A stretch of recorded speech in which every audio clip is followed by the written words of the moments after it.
Friends, it's not only the time to think outside of the box, it is also the time to come out of the boxes we have created. Britain has been a great blessing to the world by sending missionaries to share the love of God, the message of the cross, to many parts of the world, particularly to Africa, South America, and Asia. The work of those missionaries who have paid a great sacrifice is now bearing fruit. Thousands are coming to faith every day in those continents. I am the fruit of that work. But now the reverse is happening. People are coming to the West from those continents. In a city like London, and in fact particularly in London, almost all nations in the world are represented. Preaching to Londoners is like preaching to the whole world. Those changes has created two things. One is creating a mission field. That means we can reach out to the world without leaving our parishes.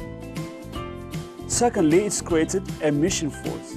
The diaspora Christians who are in Britain are a mission force who can be instrument in the work of evangelism in Britain. For this to happen effectively, the connection or complementary relationship between the diaspora churches and the indigenous churches has to be created. That's not what is happening now. There's not enough connection, there is no link, there is no complementary relationship between the two. The diaspora churches are doing their own thing, trying to reach their own ethnicity. The indigenous churches are doing the same. This is not only reflected among the churches, but in a wider society as well. Multiculturalism is not working. It has created disintegration and encouraged communities to form their own ghettos. That created an atmosphere where people who have a negative agenda towards this country use to recruit people who will go as far as giving their life to harm the well-being of this country. Therefore, the connection between the diaspora and the indigenous churches is not only for the sake of the kingdom of God, but also for the future of Britain.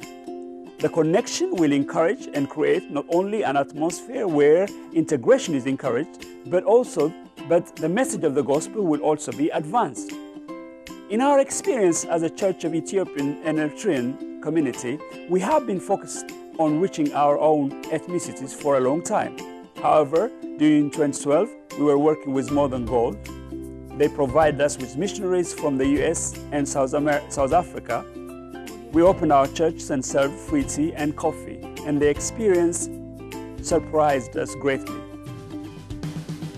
The experience also shows us that the barrier we thought existed to prevent us from reaching out to different communities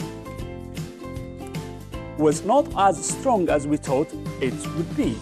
People are very open, and the harvest is ready.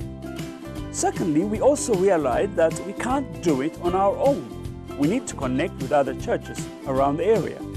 We saw how effective we were when we were working with others, and how the variety of the group demonstrates to the world the kingdom of God. Therefore, the diaspora church needs to be conscious of the fact that we are here not only to reach out to our own ethnicity, but to be a blessing to this nation. In that, connecting to the indigenous churches has to be taken seriously. And secondly, cultivating and propagating an atmosphere of gratitude towards this nation to combat the negative propaganda which is blinding people from seeing the hospitality and goodness of Britain has to be encouraged.